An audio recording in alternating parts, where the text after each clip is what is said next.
How to be a good facilitator in a meeting. Whether you are a professional facilitator or you volunteered to lead a meeting, or perhaps you were voluntold to lead a meeting, by the end of this video, you will be a smarter and more effective group leader. If you watch to the end. If you watch one tip, or if you watch half of it, you'll be half as smart and effective as a group leader. I'm Chad Littlefield. I get to do this for a living. And in this video, I'm not gonna hold back. I'm gonna share what I do with some of the top leaders and organizations on the planet. Let's get into it.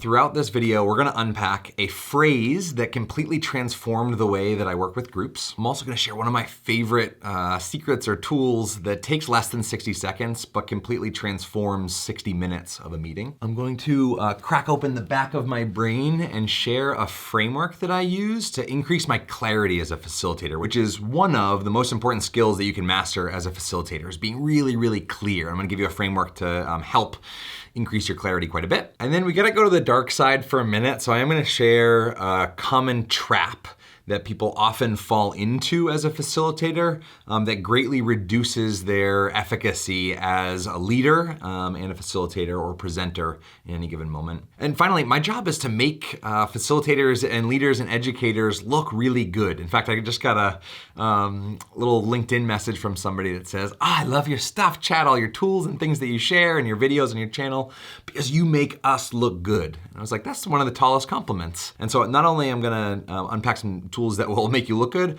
I also want to share a tool that can help you be remembered as a facilitator. Especially if you're doing this professionally, or even if you're doing this as a part of your profession, you want people to remember the meeting you lead or the class that you facilitate and think, wow, that was phenomenally led. I wish you could be in all of my meetings, right? That's like the end goal. That's the dream, so to speak. All right, enough prep. Here's the statement from a mentor that totally transformed the way that I lead groups. State matters more than script. I'm saying your state matters more than script, but also their state matters more than script. And so one of the ways that you can be a really phenomenal and effective facilitator for any meeting or gathering is to be intentional about right in the beginning, somewhere in the first 3 to 10 minutes, saying or doing something that helps the group shift their state. So that could be as simple as, if you know the group well, you have some rapport, like me and my co-founder, Will Wise. When we have our heads screwed on straight, we actually start every single one of our meetings in 60 seconds of total silence. So we just pause. If we're meeting over Zoom, we turn off our videos and we do absolutely nothing. We invite 60 seconds of peace, silence, and perhaps even a bit of boredom. And what I notice every single time, and it always surprises me actually, is the clarity that comes out of that 60 seconds is huge. Because I just came from whatever meeting I was in, my brain's in accelerator mode, and so transitioning to the next meeting, having that 60-second divider changes my state, which influences the rest of the script that we're going through. So that's one example of how you might invite a state change in a group. This phrase came from a lovely gentleman named Matt Church over in Australia. And he's really, really good about shifting state with words only. So I like to use experiences to shift state, but you also might consider, what's the one sentence that I could say to my group to really either shock them or capture their attention? Or what's the one sentence or idea or story that you could share that brings them from wherever they are in the past or whatever they might be thinking about in the future and just allows them to arrive in this exact moment? Because if you can shift people's state into now, here and right now, your meeting will be way, way, way more productive. Whereas oftentimes meetings start and you see people responding to emails or they're doing something else, and then they look up, and just because they looked up doesn't mean they're actually present. And if you have a group that is partially present, you're having a partial meeting. Related to this idea that state matters more than script, the tool that takes less than 60 seconds, not sitting in silence, but the tool that takes less than 60 seconds but can absolutely transform 60 minutes plus of a meeting, is you taking a moment to get really clear about what your intention is for the meeting and share that with the group. Now, ideally, the intention actually incorporates the needs of everybody in the group. And so you have to ask yourself, before you say that sentence, before you form that sentence, what does everybody else care about? Do they want to get out of there as quickly as possible? Do they want to get straight to business and get work done? Do they want to reconnect and have a chat? Do they want to write? Think about what is it that people need and come up with one single sentence that incorporates that. And a little tip here, what people need, I would say, falls into a few different buckets of currency.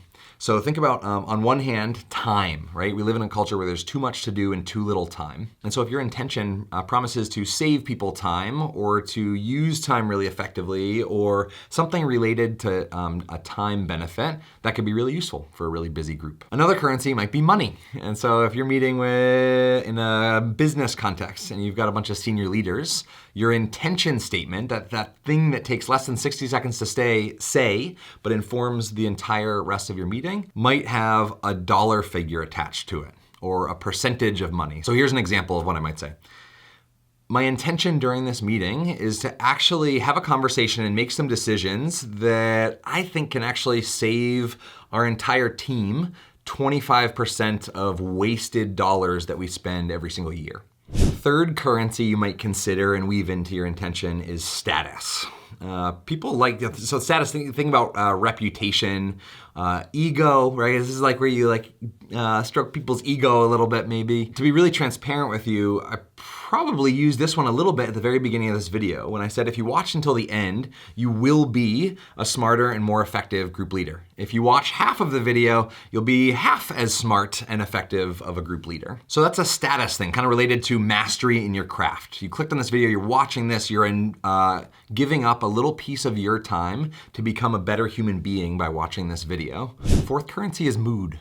Right? Can your intention statement say or promise that this meeting might reduce people's stress level or increase people's joy and happiness or ramp up the fulfillment that they get out of their jobs, right? Some intention that speaks to either reducing bad moods or increasing good moods.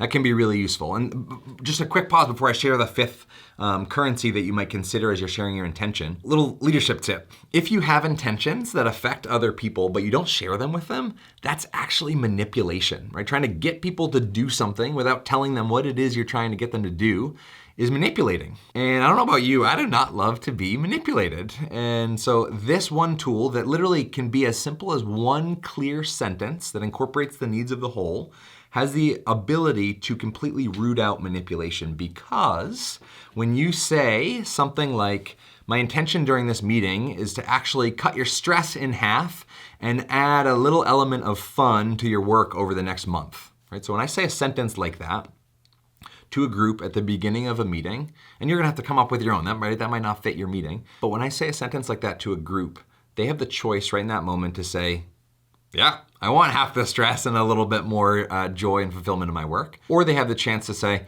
no, I'm not playing the same game that you are. And either way, they're not being manipulated because you've been really clear about what your intention is. So they know exactly where we're going, what's happening, what the purpose and aim of this meeting is. When you're clear about your intention, it allows you to meet for purpose rather than for time, which is typically what we do. And a really good facilitators guide a group and smooth the process of meeting for purpose rather than for time by getting really clear about intention. Now, the thing is, there might be multiple intentions in the room. And this is the fifth currency, is creating some sense of community or belonging.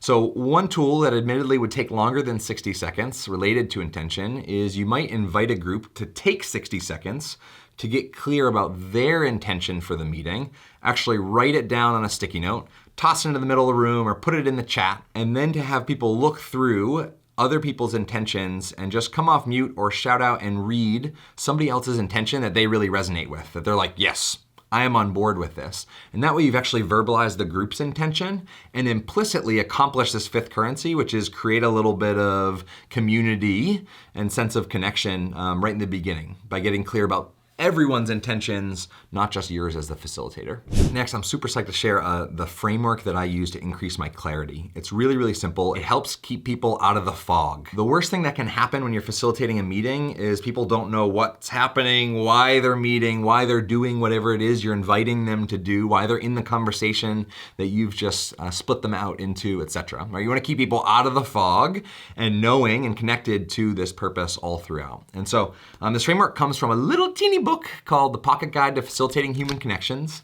It was one of the first resources or books that I ever created Next came me and Will's book, Ask Powerful Questions, Create Conversations That Matter. But in this book, it's more of a dive into experience-based facilitation, so not so much dialogue facilitation. So the first third of the book or so are all the facilitation concepts, philosophies, foundations that sit in the back of my brain that inform the choices I make when I'm actually working with clients. The framework is actually called FOGS, and while I'm not a huge fan of acronyms, it's a pretty clever acronym that spells FOGS. And so the F stands for framing. And so to even frame up this tool right now, this is the same framework that I use when I'm working with Crayola or Notre Dame or any of the other organizations that you'll find around our website, right? These are things that I've learned through practice. This is not something I like, oh, let me write it down in a book and hope it works. Like, I use this every single day with some of the top universities and organizations on the planet. And so this FOGS framework really simply stands for frame it. So you want to frame what it is that you're about to invite the group to do. Context is everything, right? If I say, think of something red, you can think of anything red. If I say, think of something red that's within 10 feet of your location right now, you're all of a sudden gonna be like, ooh, folder, right? Or heart, or anything else that's red around you. And that's what framing the context of something does. It puts people all in the same boat. So when we say like the buzzword of like, let's get on the same page or let's get aligned, framing it as a facilitator, you actually put everybody on the same page. You put everybody in the same context. You can do that by sharing an intention statement, but framing is really important. Second piece is objective, and this is I'll share actually the O and the G, so objective and guidelines. Any game, so soccer, football, it's not a game, but a sport, swimming, right? There's an objective, and then there's guidelines or rules on how you accomplish it. And one of the reasons we like games or sports, or there's some attraction as human beings, is when you have a clear mission or objective, and then you have some parameters of how you're going to accomplish that, it really helps. And so that could be as simple as, hey, the objective right now is to learn some insights from your colleagues that might not be in your brain, but could help save you time in this next month. Guidelines might be, but we've only got 10 minutes for this conversation, so when we split out into groups, jump right into it. Or jump right into it, and if it's a group that doesn't know each other well, I might say, jump right into it and just whip around in alphabetical order so you don't waste time figuring out who goes first or last. So those would be two guidelines at a very simple level. The more complex or experiential you go, the more guidelines you might have, but really simply stating what the clear objective is and then giving the group some parameters. Parameters actually increase creativity. Lastly, the S in FOG stands for safety. So here's the entire framework if you want to freeze frame it or take a screenshot. And safety, depending on your context, means a couple different things. Physical safety, right? You don't want people getting hurt. So if you're doing something that's experiential or outside, maybe that is relevant. For most of you, it's gonna be emotional or psychological safety. So how are you weaving in this idea of challenge by choice, letting people participate at a level of their own comfort rather than pushing anybody too far? As a facilitator, you wanna create the space and the choice for authenticity and vulnerability, but you cannot and should not force it. As I was recording this video, I realized I was a little bit passionate about this topic because I'm currently coaching a couple people on how to be better facilitators in meetings. So I've got a lot to say. This video is getting long, so we're gonna cut it here as a part 1. And if you wanna click on part 2 right over here, we'll jump into some of the really common traps that even professional and novice facilitators often find themselves in, and I'll be sharing how to get out of those traps to be a really phenomenal facilitator. I'm Chad, see you there.